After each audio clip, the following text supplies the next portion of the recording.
오늘은 이제 삼일체에 대해서 함께 좀 보려고 합니다. 저희가 웨스트민스터 신앙고백서를 통해서 이 강의를 기독교 ABC 아주 기초적인 강의를 준비를 했습니다.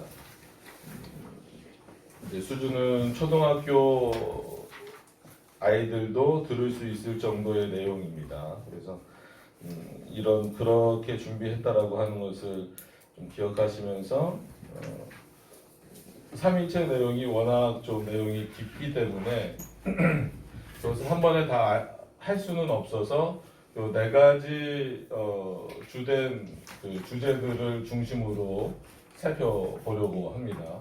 일단은 여러 버전들이 있기 때문에 저희가 복사해 드린 그 내용을 가지고 오늘 하도록 하겠습니다. 일단 1절, 2절, 3절까지가 이제 그 삼위일체에 대한 부분이 웨스트민스터에 나옵니다. 웨스트민스터 신앙고백서에 나오기 때문에 이것을 일일이 다 설명드릴 수는 없어요. 지난번에 좀 그렇게 했다가 시간도 많이 가고 내용도 좀 이렇게 좀 뭐라 그럴까요? 이렇게 모아지지 못하는 그런 시간들이 있었기 때문에 오늘은 이거를 이제 텍스트로 잡았기 때문에 한번 쭉 읽고 이것에 대한 자세한 설명을 드리지는 않고 바로 이렇게 네 가지 주제를 뽑아놓은 요것을 가지고 설명을 드리면서 시간도 한 60분 안에 3시 전에 마무리하는 것으로 최대한 그렇게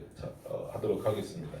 일단 제가 그럼 읽어 드리도록 하겠습니다. 나눠드린 그것을 좀 참고하시면 될 것 같습니다. 2장 하나님과 성 삼위일체 하나님에 대해서입니다. 1절에 보면 살아계시고 참되신 하나님은 한 분뿐이시다. 이 하나님은 무한한 존재이시고 완전하시고 가장 순결한 영이시고 불가시적이고 육신이나 지체들이나 정욕도 없으시고 불변하시고 무량하시고 영원하시고 청량할 수가 없으시고 전능하시고 지극히 지혜로우시고 지극히 거룩하시고 지극히 자유로우시고 지극히 절대적이시고 자신의 영광을 위해서 그 자신의 불변하시는 계획과 가장 의로운 뜻에 따라서 모든 것을 행하시고 지극히 사랑하시고 은혜로우시고 자비로우시고 오래 참으시고 선과 진리가 풍성하시고 죄악과 허물과 죄를 사하시고 부지런히 하나님을 찾는 자들에게 보상자이시고 자신의 판단에서 가장 의로우시고 엄격하시고 모든 죄를 미워하시며 죄를 결단코 방관치 않으시는 분이십니다. 2절 하나님은 자신에게서 모든 생명, 영광, 선하심, 축복 등을 가지시고 자기 안에서 그리고 자신에 대해서 모든 것을 충족하게 행하시며 자신이 지으신 어떤 피조물에서도 필요한 것이 없으시고 그 피조물에게서 어떤 영광도 인출치 아니하시며 오직 피조물 안에서 피조물에 의해서 피조물에게 그리고 피조물 위에 자신의 영광을 드러낸다. 하나님은 홀로 만든 존재의 근원이 되시고 하나님에게서 하나님을 인하여 그리고 하나님 안에서 모든 것이 존재한다. 그리고 하나님은 무엇이든지 자신이 기뻐하시는 대로 절대적인 주권적 통치를 행사하시고 피조물에 대하여 피조물 위에 그리고 피조물에게 그와 같은 것을 행사하신다. 하나님의 목전에는 모든 것이 노출되어 드러나 있고 하나님의 지식은 무한하시고 무오하며 피조물과 독립적이시다. 그러시기에 하나님에게는 우연이나 불확실한 것이 아무것도 없으시며 자신의 모든 계획과 사역과 명령에 지극히 거룩하시다. 천사들이나 인간 및 그 외의 모든 피조물들은 예배와 봉사나 복종 그 외에 무엇이든지 간에 그와 같은 것을 하나님께 돌리는 것이 마땅하며 하나님은 그와 같은 것을 받으시기를 기뻐하신다. 혹시 궁금하신 게 있으면 일단 밑줄 쳐두시고 질문은 나중에 나누는 시간에 받도록 그렇게 하겠습니다. 3절 하나님의 단일체 안에서는 동일 본성, 권능 및 영원성을 가진 삼위, 즉 아버지 하나님, 아들 하나님, 성령 하나님이 계신다. 아버지는 나시거나 유출된 분이 아니시고 아들은 영원히 아버지에게 나시었으며 성령은 영원히 아버지와 아들에게서 나오신다. 있다라고 하는 것입니다.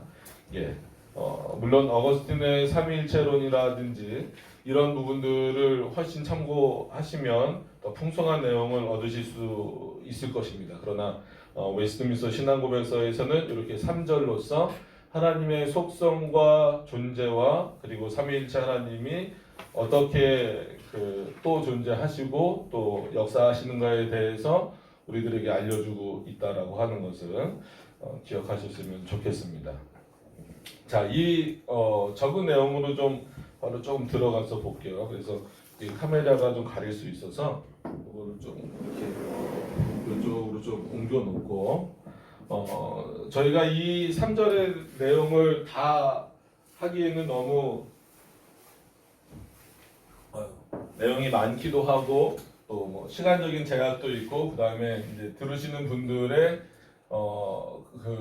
아까 말씀드린 대로 수준을 아주 초등학교 학생들도 들을 수 있을 정도로 하려고 준비를 했기 때문에 이 정도만 정했습니다. 그래서 좀 살펴보면 첫 번째로 한 분 하나님 외에 참신이 있는가? 이거는 참 여러 번 나오는 질문입니다. 그렇게 나올 때마다 성경은 늘 유일신 사상이에요. 물론 구약에서 이 유일신 사상에서 삼위일체에 대한 이해가 좀 부족했기 때문에 예수 그리스도가 이 땅에 오셨을 때에 예수 그리스도가 하나님의 아들이시다 그리고 하나님이시다라고 하는 것에 대해서 유대인들이 잘 받아들이지 못했던 어떤 일들도 있었지만 그럼에도 불구하고 이 유일신 사상이라고 하는 것을 절대적으로 버리면 안 됩니다. 그래서 혹시 아실 수도 있겠지만 유니테리안이라고 하는 그 위격의 어떤 구별 없이 그렇게만 표현하는 사람들과는 다른 그런 신론입니다. 그래서 유일신 사상이라고 하는 것은 하나님만이 신이시다. 그래서 우리가 신적 존재는 여러 개 말할 수 있어요. 그래서 하나님을 신적 존재라고 표현할 수도 있지만 우리는 하나님을 경외하고 높이는 차원이기 때문에 하나님은 그냥 신이시다 이렇게 놓는 거고 신적 존재는 아시는 대로 뭐 천사도 있고 그 다음에 사단도 있고 그 다음에 어떻게 보면 우리가 이제 죽음 이후에 인간도 나중에 뭐 인간이 지금 신적 존재가 된다라는 그런 차원은 아니지만 죽음 이후에 그런 우리의 영혼이 하나님께 받아들임을 받게 되는 그런 차원에서 있다라는 거죠. 근데 뭐 이건 또 좀 혼란을 겪으실 수 있으니까 요 두 종류 정도로만 표현을 드리면 이렇게 그 천사고 사단이고 신적 존재 즉 육신이 없이 영으로 존재하는 그런 상태에 있는 이 두 대상들이 있습니다. 그래서 이런 존재들을 보통 신적 존재라고 하는데 여기다가 하나님을 같이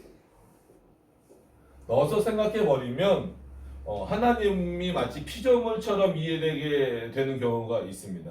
늘 말씀드리는 거지만 하나님과 우리와의 차이 그리고 그 거리는 어떤 거리냐면 하나님은 창조주이시고 우리는 그리고 우리를 포함한 이 모든 세상은 피조물이다. 그래서 뭐 피조 세계다, 피조물이다, 피조된 존재다 어떻게 표현을 하든지 간에 하나님은 창조주이시고 세상은 피조물이기 때문에 아무리 같은 영으로 존재하는 신적 존재라고 보여지는 천사와 사단이라고 할지라도 하나님과 같은 어떤 존재가 될 수는 없어요. 아무리 영으로 있다 할지라도 그런 차원에서 하나님이 사단을 직접 창조하지는 않으셨지만 이런 신적 존재들과 하나님도 하나님은 완전히 구분하셔야 된다라고 하는 거죠. 그런 차원에서 우리 기독교가 믿고 있는 하나님은 한 분뿐이시라는 거예요. 그래서 대명사처럼 돼버리면 안 됩니다. 그러니까 신적인 어떤 의미로서 그냥 나는 그냥 신을 믿어 이 정도가 되면은 안 되는 거죠. 그러면 도대체 어느 신이냐라고 했을 때에는 하나님만이 유일하신 분입니다. 유일하신 신입니다라고 하는 것을 계속해서 강조할 수밖에 없죠. 그래서 우리가 왜 그 WCC와 같은 내용들을 비판하냐면 자꾸 이런 어떤 그 신에 대한 존재들을 하나님과 다른 신들을 동격화하는 거예요. 그러니까 하나님이 보시기에는 우상이라고 말하는, 즉 성경에서는 우상이라고 말하는 그런 존재들과 하나님을 자꾸 동격화시키고 그들에게도 무슨 신령한 능력이라든지 아니면 인간에게 어떤 영향을 줄 수 있는 그런 내용들이 있다라고 생각을 많이들 하고 있기 때문에 그런 사상들이 이제 그 비판이 되고 또 거기에 참여하는 것을 금지하고 있는 것입니다. 그래서 성경에서는 우상 숭배를 금지하고 있죠. 그래서 십계명을 잘 아시는 것처럼 제1계명은 나 외에 다른 신을 섬기지 말라라고 하는 겁니다. 그랬을 때에는 하나님도 다른 신을 인정하는 그런 분이 아니라 그런 차원에서의 그 문맥을 쓰신 것이 아니라 하나님만이 참 신이시다라고 하는 것을 일단 전제로 하지 않으면 기독교는 시작이 되질 않습니다. 그래서 물론 포용해야 돼요. 여러 사람을 포용하고 그리스도에 대해서 잘 모르고 하나님에 대해서 잘 모르는 사람들에게 하나님의 말씀을 전하고 하나님이 누구신지 소개하고 또 그 역할을 우리 먼저 믿는 사람들이 해야 되는 것은 맞지만 그럼에도 불구하고 기독교가 가지고 있는 배타성이라고 부를 수도 있겠죠. 배타성. 배타성은 뭐냐면 하나님 외에는 어떤 신도 인정하지 않는 거예요. 그러니까 이 부분에서 무너지면 그것을 기독교라고 말할 수는 없는 거죠. 그러니까 하나님 외에 다른 것으로 그 자리를 대체한다거나 아니면 뭐 사람이라든지 우상이라든지 어떤 모양이라든지 하나님을 대신하는 것이 나와버리기 시작하면 그것은 더 이상 기독교라고 부를 수가 없다라고 하는 차원입니다. 그래서 우리가 창세기 1장 1절도 이렇게 시작하잖아요. 하나님이 태초에 천지를 창조하시느니라. 그래서 신학자들이 많이 말할 때 그리고 목사님들이 많이 말씀하실 때 성경은 하나님을 증명하려고 하지 않는다는 겁니다.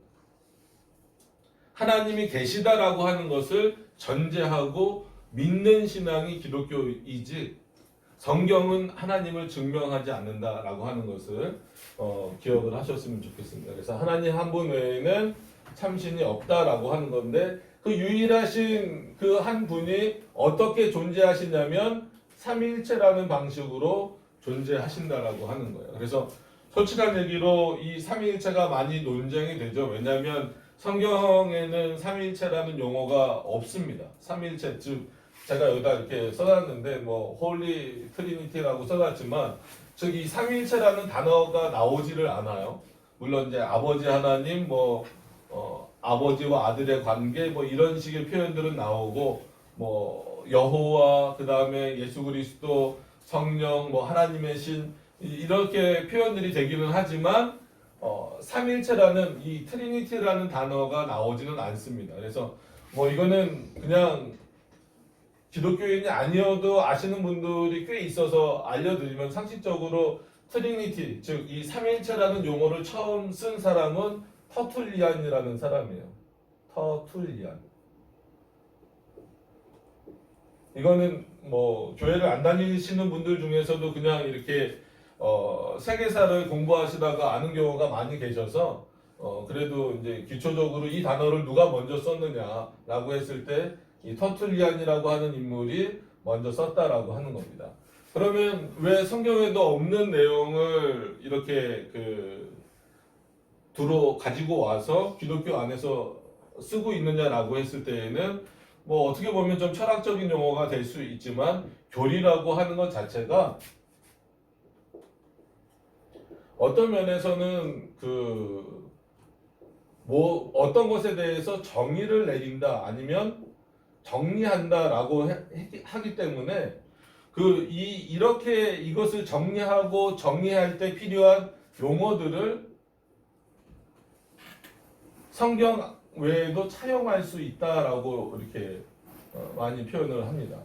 그래서 이제 초대 교부들도 그랬고, 그 다음에 어거스틴도 그랬고, 그 다음에 종교개혁자 중에 한 명이었던 칼빈도 그렇고, 이 삼위일체라는 표현이 성경에서 하나님을 이해하는 데 있어서 아주 중요한 표현입니다. 왜냐하면 우리는 하나님을 믿습니다. 그러니까 신조는 그거잖아요. 나는 무엇을 믿겠다라는 거예요. 하나님을 어떤 하나님을 믿느냐라고 했을 때 나는 뭐 구약의 하나님을 믿습니다. 신약의 하나님을 믿습니다. 이것이 아니라 삼위일체 하나님을 믿습니다. 그래서 어떻게 하나님을 믿겠느냐라는 그 방법이 이제 제일 중요한 의미입니다. 그래서 삼위일체 하나님에 대해서 기독교는 말하지 않으면 그것은 기독교로서의 의미를 상실해 버리게 된다라고 하는 겁니다. 그래서 이런 내용들을 너무 깊이 또 설명드리기에는 우리 취지에 맞지는 않기 때문에 일단 뭐 혹시나도 나중에 그 나누실 때 궁금하시면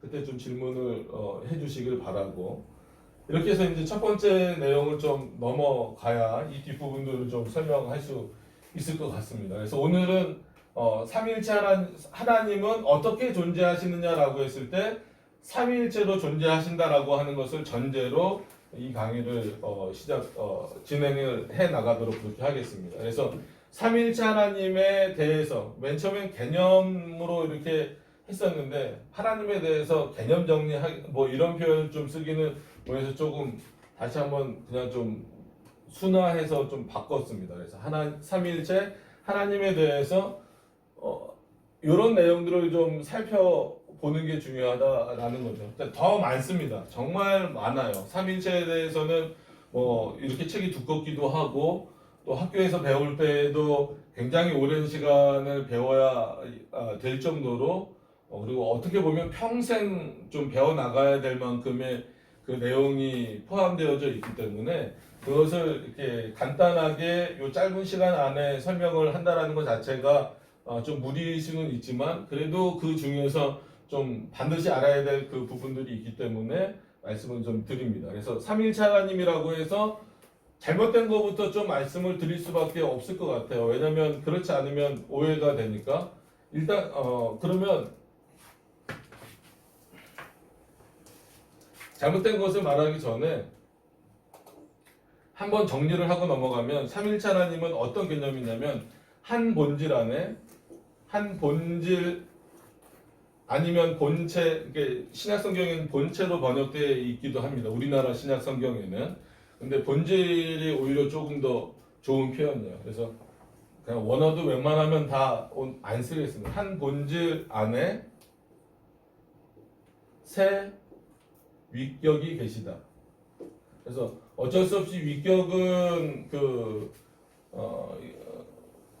이해하시기 좀 어려울 수 있어서 뭐 근데 원어를 써도 마찬가지예요. 페르도나라는 단어를 써도 그렇고 휘포스타시스라는 단어를 써도 그렇고 그런 것들이 왜냐하면 이런 내용들이 인간 안에서는 존재할 수 없기 때문에 그렇습니다. 그래서 특히나 다른 부분을 설명하는 데 있어서는 뭐 세상에 이런 비유도 좀 들 수 있고 그렇게 할 수 있는데 특히나 삼위일체에 대해서는 어떤 비유도 들 수가 없어요. 왜냐하면 이 세상에 이 하나님처럼 삼위일체 하나님처럼 존재하는 그 존재는 아무도 없기 때문에 특히나 그래서 삼위일체를 비유로 설명하기 시작하면은 굉장히 큰 오류가 생긴다라고 하는 겁니다. 그래서 이것을 그냥 전제로 좀 하셨으면 좋겠어요. 한 본질 안에 새 위격이 계신다. 이제 그 새 위격이 어떻게 역사하시고 한 본질이 뭐고 이런 부분들도 우리가 다 살펴보아야 되지만 그렇게까지 하기에는 그럼 또 너무 내용이 또 깊어지기 때문에 일단은 이렇게 하시면서 문제는 이제 이 부분들을 좀 오해하게 되는 경우들이 생깁니다. 그래서 좀 말씀을 드리면 이 한 본질 안에 새 위격을 오해한 첫 번째가 뭐냐면 성부가 모양이 바뀌는 거다라는 거예요. 모양이 바뀐다. 모양의 변화. 그래서 성부가 구약에서는 성부로 나타나셨고 신약에서는 성자로 나타나셨고 신약에서는 성자, 즉 예수 그리스도로 나타나셨고 지금은 성령으로 나타나신다. 그래서 이런 비유를 많이 혹시 들어보셨을 수도 있고 이런 비유를 들면 안 되는데 많은 분들이 그렇게 들어서 자꾸 설명을 하려고 해요. 그러니까는 제가 교회에서는 이제 목사잖아요. 목사인데 집에 가면 남편이고 또 아이들에게는 아버지고 그러니까 같은 이제 제가 김병석 목사입니다. 그러면은 같은 김병석인데 뒤에 뭐가 다르게 붙는 거예요. 이 자리에 있을 때는 김병석 목사인데 똑같은 한 사람임에도 불구하고 김병석 목사인데 부인에게 가면 김병석이라는 이름이지만 남편이 되는 거고 저희 아이들한테 가면 아버지가 되는 이런 어떤 모양이 바뀌는 것을 양태가 바뀐다 그러죠. 그래서 뭐 모달리즘 뭐 그렇게 하는데 양태론이라고 부릅니다. 그러니까 이게 대표적인 이단이에요. 그래서 이런 비유들은 많이 좀 들어보셨을 거예요. 아니면 뭐 얼음으로 이렇게 설명을 하든지. 그래서 얼음의 상태로 있을 때는 이것이 같은 어떤 물의 입자지만 고체잖아. 그 다음에 이것을 이제 녹이면 액체가 되고, 그 다음에 이거를 이제 뜨거운 뭐 햇빛이나 이런 데 해서 증발하면은 기체가 돼버리잖아요. 그러니까 똑같은 성질임에도 불구하고 어떤 상황에 따라서 달라진다. 이게 이제 그 양태가 달라진다, 형태가 달라진다 해서 이렇게 삼위일체를 설명하는 경우가 많아요. 근데 이게 잘못된 것이라고 말씀을 드리는 겁니다. 칠판이 이렇게 크질 않고 미리 적어놓은 게 있어서 이런 부분들은 좀 지울게요. 그 다음에 두 번째로 잘못된 것은 여기서 이제 또 한 번 더 요 시간 개념이 중요하다 해서 한 번 더 설명을 드리겠지만 아예 그냥 삼신론이 돼버리는 거예요. 새 위격이 아니라 새 분이다. 새 분이다. 성부가 따로 계시고 성자가 따로 계시고 성령이 따로 계신다. 그래서 그냥 각각 새 하나님이다. 이렇게 표현을 하는 거예요. 그게 이제 삼신론입니다. 그러면 우리는 어떻게 이해를 해야 됩니까? 했을 때 이 부분을 좀 이해하기 위해서 그러면 이걸 어떻게 풀어야 되느냐라고 했을 때 요것과 좀 비교될 수 있지만 여기서 이제 위격이라고 말한 것처럼 성부도 완전하신 하나님이에요. 성자도 이건 맞는 얘기입니다. 성자도 완전하신 하나님이에요. 성령도 완전하신 하나님이에요. 그러나 세 분은 아닙니다. 이렇게 세 분이라고 표현하면 안 돼요. 세 위격이라고 표현을 해야 됩니다. 그러니까 이거를 글 아니고서는 표현을 할 수 있는 방법이 없어요. 왜냐하면 세상에서 그렇게 존재하는 내용이 없기 때문에 그렇습니다. 그런 차원에서 그러면 인격적으로 봤을 때 인격을 부여할 때도 성부도 한 인격이시고 완전하신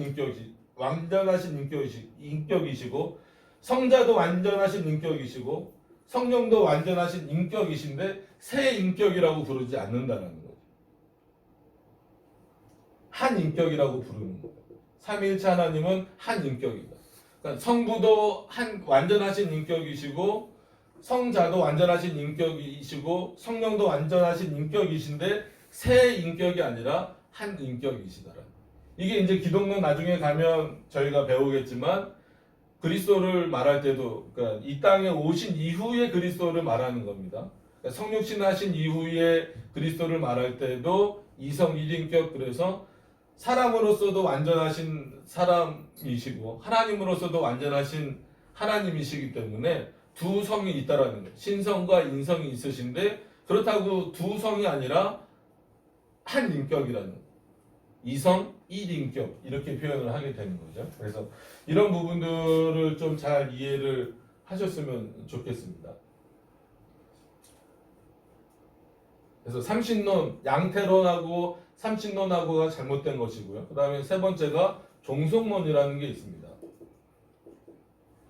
여기서는 시간 개념을 말할 수밖에 없는데 뭐 이 부분을 설명드리면서 또 다시 언급하겠지만 우리와 같은 개념으로 시간 안에서 하나님을 이해하려고 하면 큰일 납니다. 하나님과의 관계를 이해할 때 그래서 왜냐하면 성부가 성자의 아버지가 되시잖아요.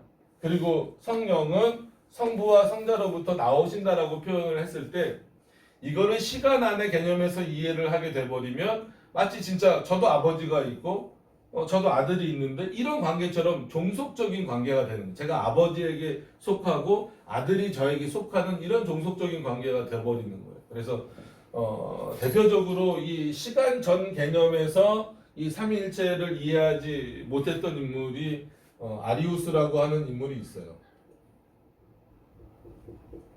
그래서 이 인물은 그래 하나님이 삼위일체로 존재하는 건 인정하겠는데 성부가 먼저 계셨고 성부 하나님이 먼저 계셨고 성자를 창조하셨다라는 거예요. 왜냐하면 왜 이런 개념이 들어오냐면 시간 개념이 들어오기 때문에 그래요. 그러니까 이 삼위일체 개념 안에서는 시간 개념이 철저하게 배제돼야 되는데 시간 개념이 들어오니까 성부가 먼저 당연히 계셨을 거고 그러면은 아들이라고 표현을 하니까 성경에서는 성자는 창조된 하나님이구나.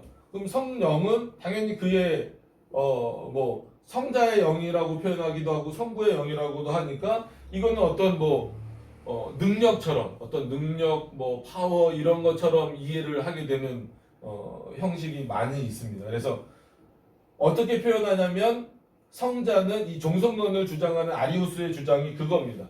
성자는 없었던 때가 있었다. 그죠? 시간 개념을 집어넣어 버리면 그렇게 되는 거예요. 아니면 성부로부터 창조된 하나님이다. 그러니까 이 세 가지 개념들이 다 잘못된 겁니다. 그래서 요 개념을 한 번만 더 이제는 그 말씀을 드렸으니까 머릿속에 한 번 더 넣어놓으시면 첫 번째로 제가 양태로라는 겁니다. 한 사람인데 세 가지 모양으로 나타난다. 그러니까 삼위일체를 그렇게 이해를 하는 거. 뭐 예를 들어서 뭐 얼음을 예를 들어서 고체, 액체, 기체 뭐 이런 식으로 표현을 하듯이 이런 내용들 잘못됐다라는 양태론. 그다음에 삼신론처럼 아예 그냥 뭐 한 본질이랑 상관없이 새 하나님이다. 그래서 지금도 새 하나님이 계신 것처럼 이렇게 말하는 것도 오해가 될 수 있습니다. 그다음 오해가 될 수 있지만 잘못된 겁니다. 그래서 이건 이단이에요. 이단. 이렇게 말하는 건 다 이단이에요. 그다음에 또 하나 말씀드리고 싶은 것이 종속론. 근데 의외로 이거는 일반 교회에서도 물론 양태론도 일반 교회에서 많이 그런 식으로 가르치고 있지만 그래서 좀 안타깝긴 하지만 특히나 종속론은 일반 교회에서도 많이 있어요. 그래서 저도 어렸을 때 뭐 입교나 아니면 이런 거 할 때 꼭 물어봐요. 성부, 성자 원래는 어떤 그 도표나 이런 것을 사용하면 절대 안 되는데 물어봅니다. 물어볼 때 누가 제일 크냐? 그러면은 아이들이나 아니면 잘 모르는 분들은 왜냐면 성부는 말 그대로 아버지고 성자는 아들이고 성령은 그의 영이니까. 그래서 그냥 듣기만 하세요. 일부러 안 썼습니다. 여기다가. 그래서 성부는 당연히 파더예요. 그 다음에 이제 성자는 필리오키 그래서 아들입니다. 선이고. 성령은 이제 라틴어로 하면 이제 스프리투스 상투스라고 하지만 여러분들 잘 아시는 대로 성령은 어떻게 표현이 되죠? 홀리 스프릿 그래서 그냥 거룩한 영 이렇게 표현이 되다 보니까 이렇게 되겠지? 이게 그냥 일반적이에요. 웬만한 교회들에서도 그냥 이렇게 이해를 하는 경우가 있어요. 목사님들은 아마 이런 이해를 안 갖고 계실 텐데 그냥 성도님들 중에서 특히나 이제 처음 접하시는 분들은 그렇게 할 수가 있어요. 근데 굳이 표현하자면 이퀄이라는 이 관계인데 이것도 솔직히 하나님을 이렇게 표현하는 것은 옳지는 않습니다. 근데 굳이 잘못된 것을 좀 고치는 방식으로 했을 때에는 최소한 요 정도 이해는 가지고 있어야 된다라고 해서 그러면은 성부, 성자, 성령이 동등하다라고 했을 때 동일하다라고 했을 때 어떤 면에서 동일하고 동등한가 그것을 이제 세 번째에서 좀 다루려고 합니다. 그래서 이것도 그렇게 권장을 해드리진 않기 때문에 지울게요. 굳이 부등호를 사용하셔서 설명을 하시거나 이해를 하셔야 된다면 이퀄 관계로 이해를 하시는 게 제일 좋다라는 거예요. 어떤 부등호가 들어가 버리면 등식이 들어가 버리면 참 큰 오해가 있다라는 겁니다. 그래서 동일 본질을 말할 때는 왜냐하면 초반에 저희가 지금 이 1절부터 3절까지 읽은 내용 중에 자비로우시고 공의로우시고 이런 내용들을 쭉 읽었잖아요. 그런 내용들은 어떤 내용이냐면 하나님의 속성입니다. 속성. 그래서 이 하나님에 대한 속성만 하더라도 굉장히 오랜 시간을 또 공부를 해야 돼요. 그래서 신론하고 삼위일체론이 같은 신론 안에 삼위일체론이 포함되어 있습니다. 그럼에도 불구하고 학교에서 한 학기에 이것을 다 할 수가 없어요.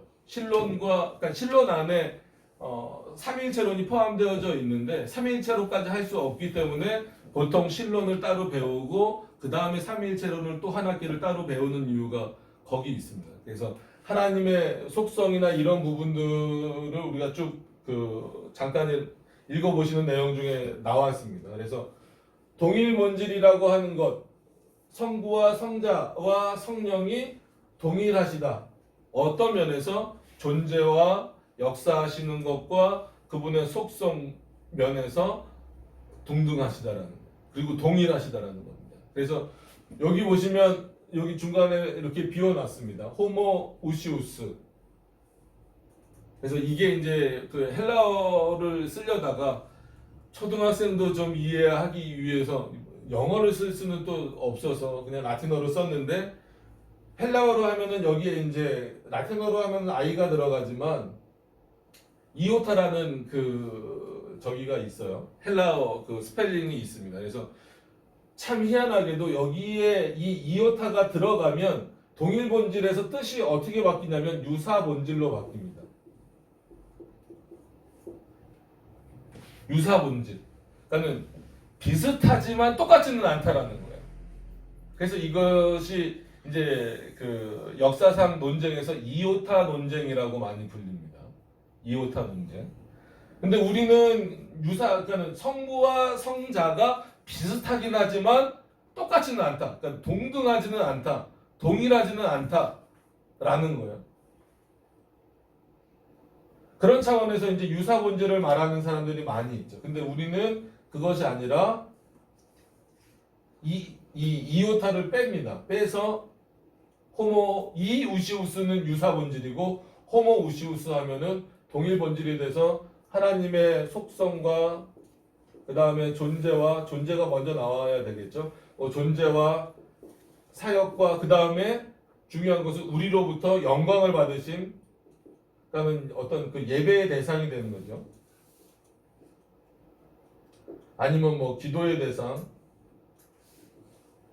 이런 부분에 있어서 동일하시다라고 하는 거예요. 그래서 예를 들면 예배의 대상을 많은 분들이 성부 하나님께 드리는 것이다. 그러니까 예수님의 이름으로 기도합니다라고 말하니까 그것은 이제 중보자적인 표현에서 우리가 그 예수님의 이름으로 기도합니다라고 하는 거지. 마치 예수님의 이름으로 성자라고 하는 그 하나님을 거쳐서 성부에게로 갈 때 성령께서 사단에게 그 기도가 뺏기지 않고 가도록 연결시켜주는 분, 이렇게 이해를 하시면 안 돼요. 성부도 우리의 기도를 받으시는 주체이십니다. 성자도 우리의 기도를 받으시는 주체이세요. 성령도 우리의 기도를 받으시는 주체이시라는 말이에요. 예배도 마찬가지고. 그러나 세 하나님이 아니라 삼위일체 한 분 하나님이라는 거예요. 그러니까 이런 게 조금 어렵죠. 이걸 어떻게 세상의 것으로 비유를 들겠습니까? 그래서 어거스틴도 그렇고 칼빈도 그렇고 뭐 많은 신학자들이 삼위일체를 설명하면서 심지어 도표도 그리지 말라는 거예요. 그래서 이거는 이제 제임스 우서라는 사람이 하도 글로만 쓰니까 이해를 못하니까 도표를 만든 거예요. 근데 이걸 만들고 나서도 제임스 우서도 웬만하면 쓰지 말아라. 글로 이해할 수 있으면 이해를 하면 좋겠다라는 표현도 쓰고, 오히려 이 표현 자체도 좀 굉장히 비판거리가 또 되기도 합니다. 그러니까 삼일체 하나님을 또 오해하게 만들 수도 있다라는 거예요. 근데 어쩔 수 없이 설명을 쉽게 하려다 보니까 말로 할 수밖에 없는데 어떤 비유도 들 수 없고, 그러다 보니까 이렇게 표현을 한 겁니다. 그래서 일단 이 부분이니까 속성과 존재와 사역과 영광 받으심에 있어서 동일하시다. 그러니까 사역적인 측면에 있어서도 마찬가지로 이렇게 나눠지는 게 잘못된 거예요.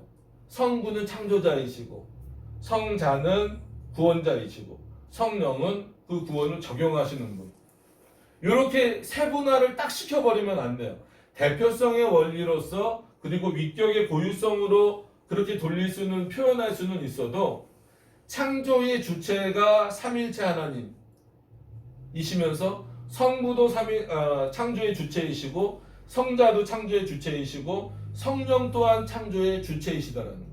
구원도 마찬가지입니다. 구원도 물론 예수 그리스도가 십자가에서 죽으심으로 말미암아 이루신 것이지만 성부가 계획하시고 성자가 이루시고 성령이 도우신다. 단순히 이렇게 가시면 안 돼요. 삼위일체 하나님이 우리의 구원자시다라는 거예요.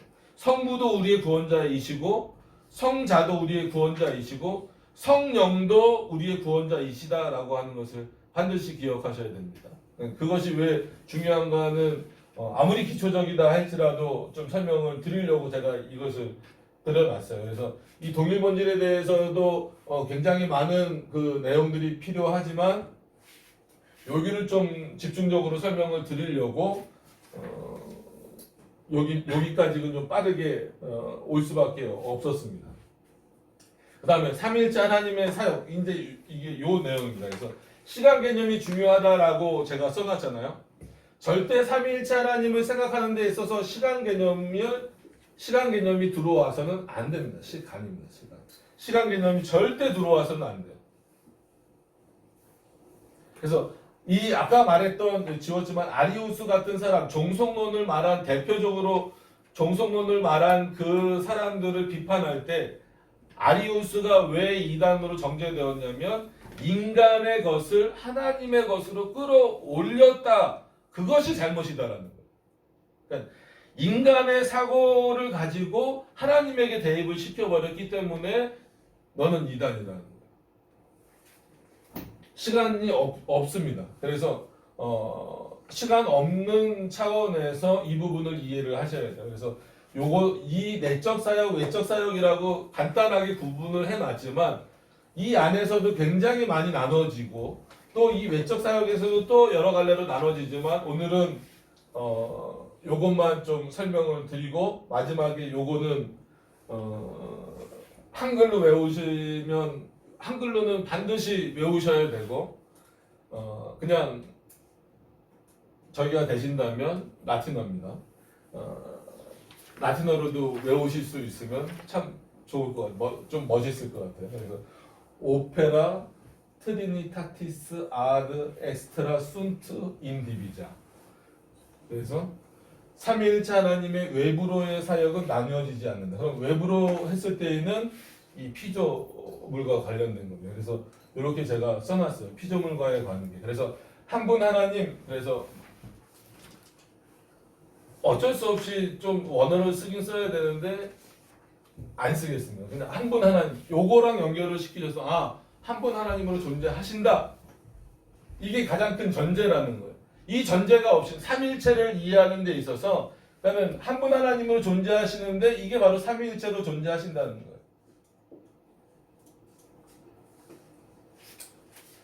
그래서 이거는 그냥 잊어버리세요.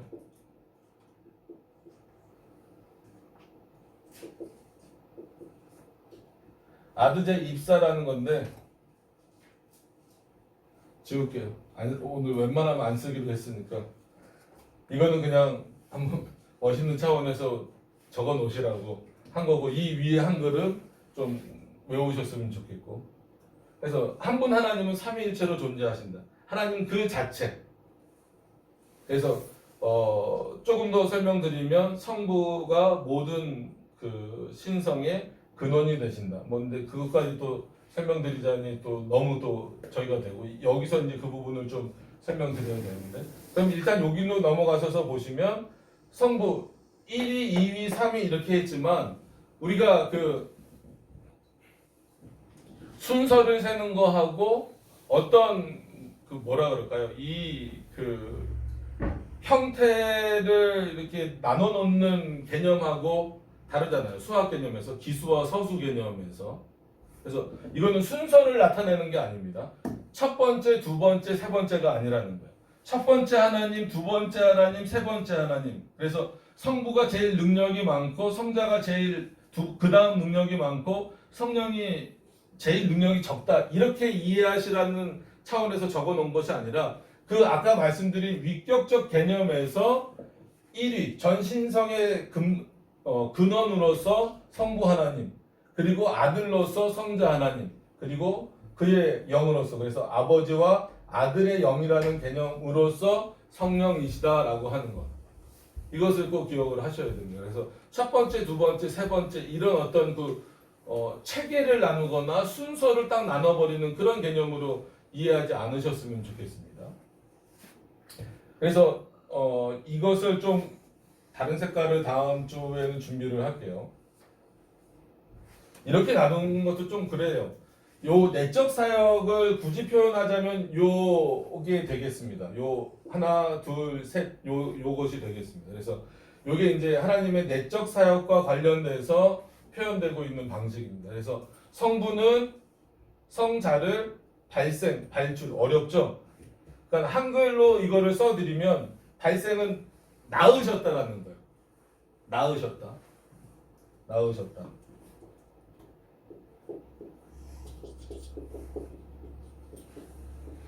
그 다음에 이 발출은 나오신다. 이 나오셨다는 한 번입니다. 한 번 단회성으로 끝난 거예요. 완료라 그러죠. 우리가 언어나 이런 거를 할 때 완료형, 이제 진행형 이렇게 말하잖아요. 근데 이 발생이라는 단어가 원래 게네라티오 이런 단어를 써야 되는데 그냥 발생으로만 표현을 할게요. 하나님 성부가 성자를 낳으신 것은 한 번이다라는 영원 전에. 그러니까 시간 개념이 절대 들어가서는 안 돼요.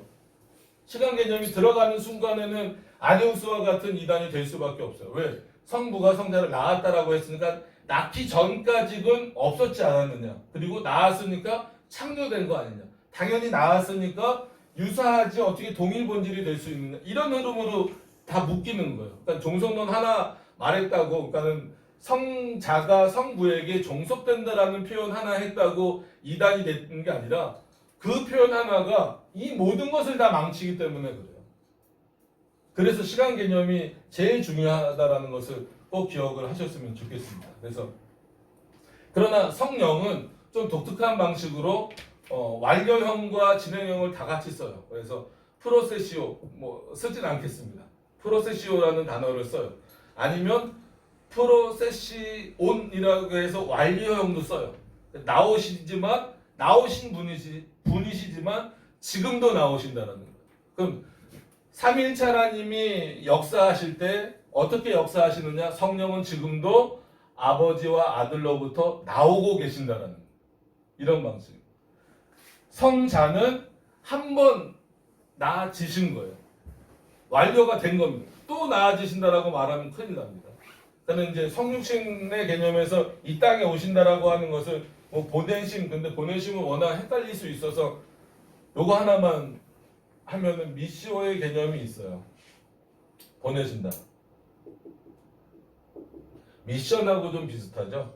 이제 인카네이션 성육신의 표현이긴 하지만 이렇게 보내신다라고 했을 때에도 이건 한 번 보내시는 것이지. 근데 성령을 보내신다라고 했을 때에는 지금도 계속해서 나오신다라는 개념이 여기서도 이제 됩니다.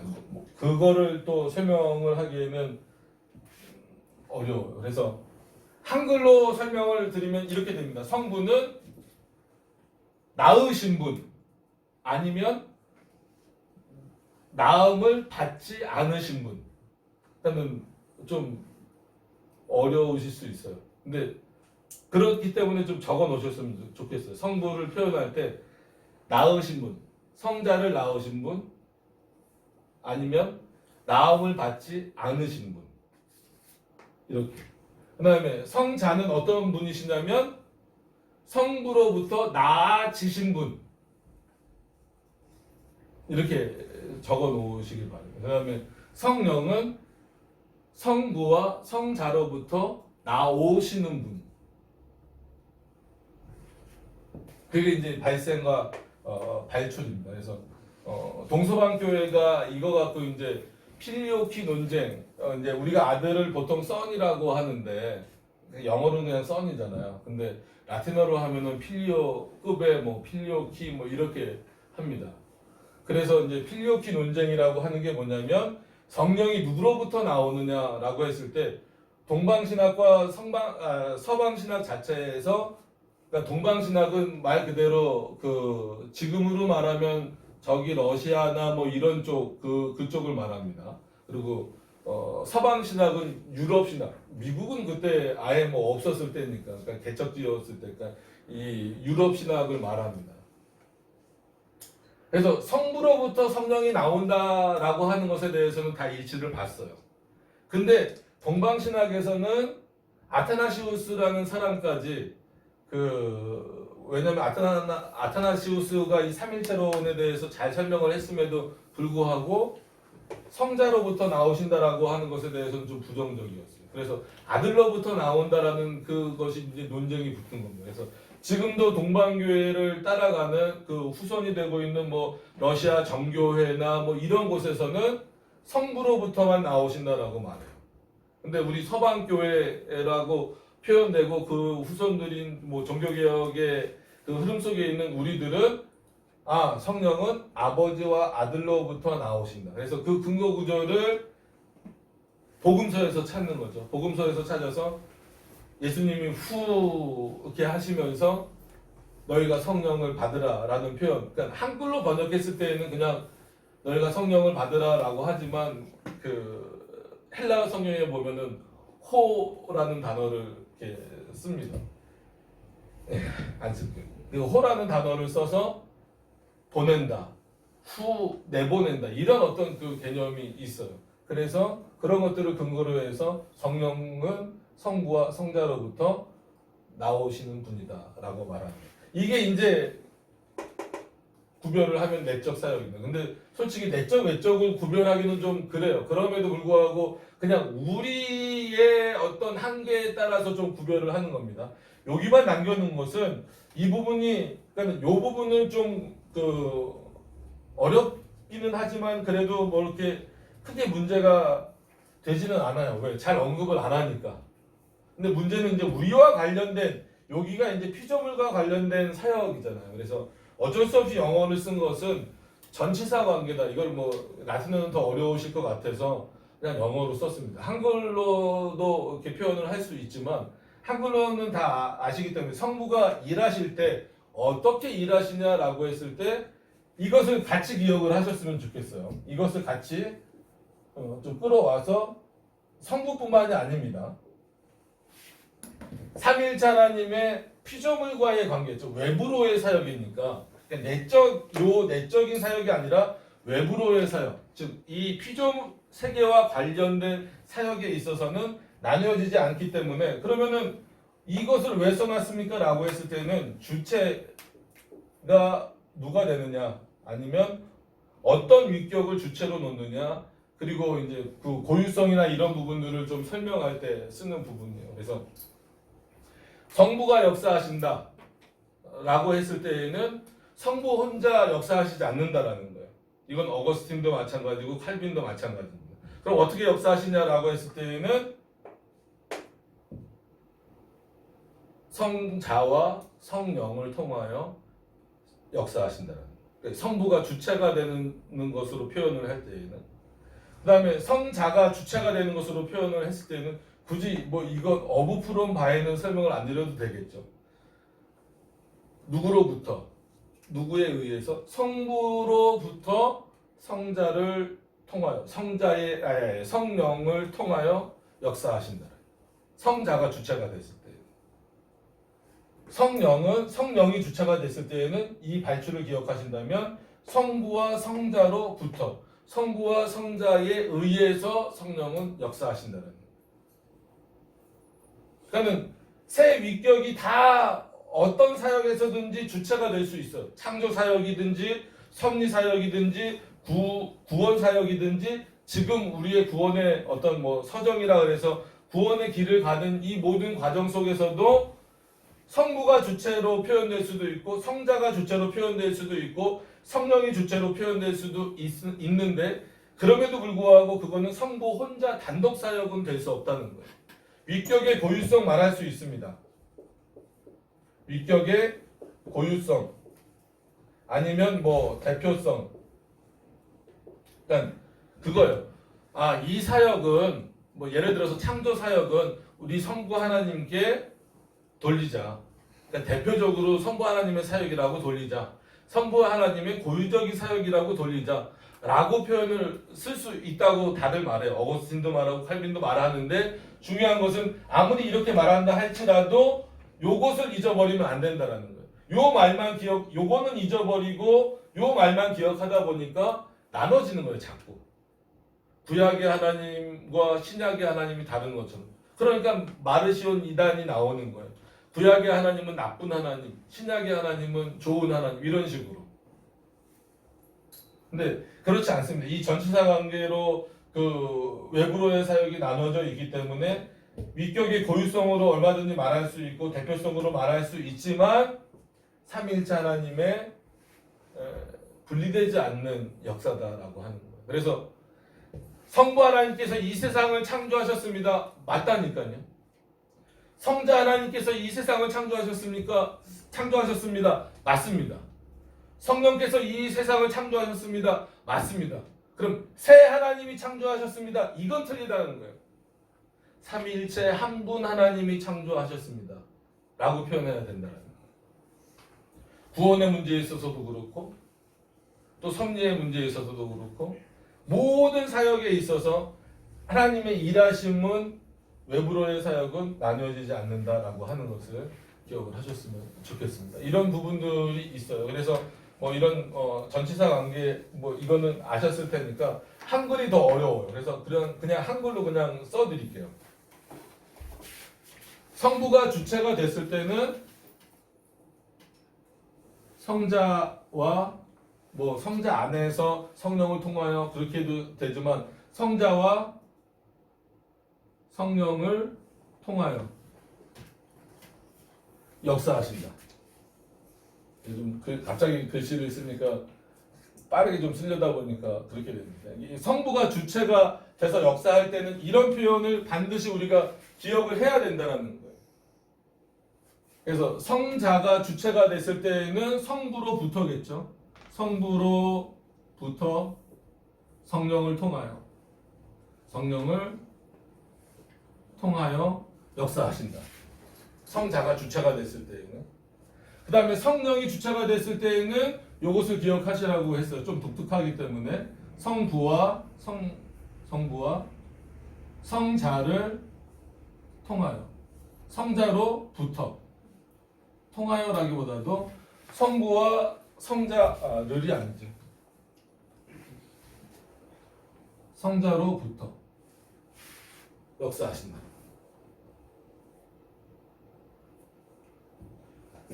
이것을 기억을 좀 하셨으면 좋겠습니다. 그래서 우리가 일반적으로 복음성을 저희는 뭐 안 부릅니다. 그러니까 CCM이라는 것 자체가 컨템포러리라는 의미 자체가 현대적이다라는 의미잖아요.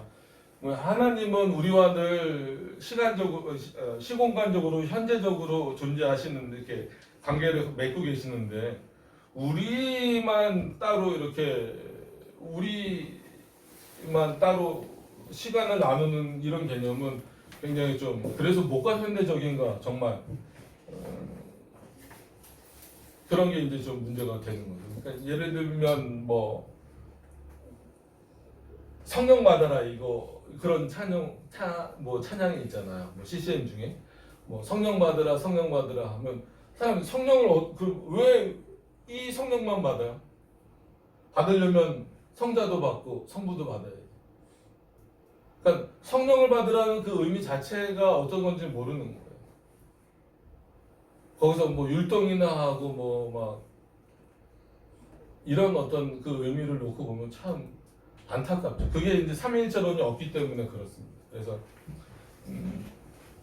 이제 삼위일체론을 잘 정리한 사람이 물론 칼빈도 아주 잘 정리했지만 그 앞서서 어거스틴이라고 하는 사람이 삼위일체를 잘 정리하면서 반대로 그 당시에 어거스틴 당시에 이단 논박이라는 책을 쓰면서 모든 이단들이 어디에 걸려 있다? 삼위일체에 걸려 있다라고 합니다. 그래서 88개 이단 그 당시에도 어거스틴이 활동하던 그 당시에도 어거스틴이 찾아낸 이단만 88개의 이단이 있는데 그 2단의 내용들을 살펴보니까 전부 다 어디에서 문제를 일으키고 있다. 다른 데도 문제가 있지만 기본적으로 전부 다 이 삼일체에서 문제를 일으키고 있다라고 해서 88개 2단. 그러니까 지금은 뭐 더 늘어나죠. 왜냐하면 우리가 로마 카톨릭도 잘못했다라고 말하는 것이 결국은 이 삼일체론이 잘못됐기 때문에 그렇거든요. 그래서 이런 부분들을 삼일체는 솔직한 얘기로 이 짧은 시간 안에 하기에는 부족하지만 그래도 정말 기초적이고 반드시 알아야 될 부분만 일단 했습니다. 그래서 저희가 60분 동안만 하기로 해서 맨 처음엔 90분 하려고 했다가 좀 너무 긴 것 같아서 60분 딱 1시간만 하기로 정했기 때문에 이렇게만 딱 하겠습니다. 그래서 궁금하신 것이 있으시면 다 끝난 이후에 이제 둘러앉아서 저희들이 나눌 때 요거 지우지 않겠습니다. 그래서 나눌 때 함께 좀 질문하시고 이렇게 대화하셨으면 좋겠습니다.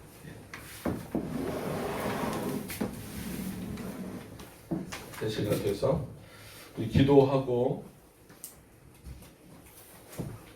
마치도록 하겠습니다. 절대 삼일체론이 이렇게 끝나는 건 아닙니다. 이거는 뭐 시작도 안 했다라고 볼 수 있어요. 그러나 최소한 이거는 너무 기초다라는 거예요. 그러니까 이런 기초가 없이 삼일체론을 들어가면 굉장히 큰 오류를 범할 수밖에 없다라는 것을 기억을 해줬으면 좋겠습니다. 기도하고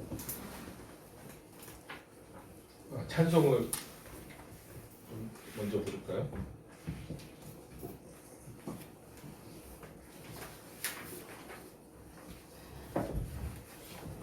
기도하고 찬송하고 주기도문으로 마치기로 했죠? 예.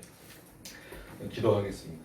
하나님, 삼위일체 하나님에 대해서 살펴보았습니다. 도저히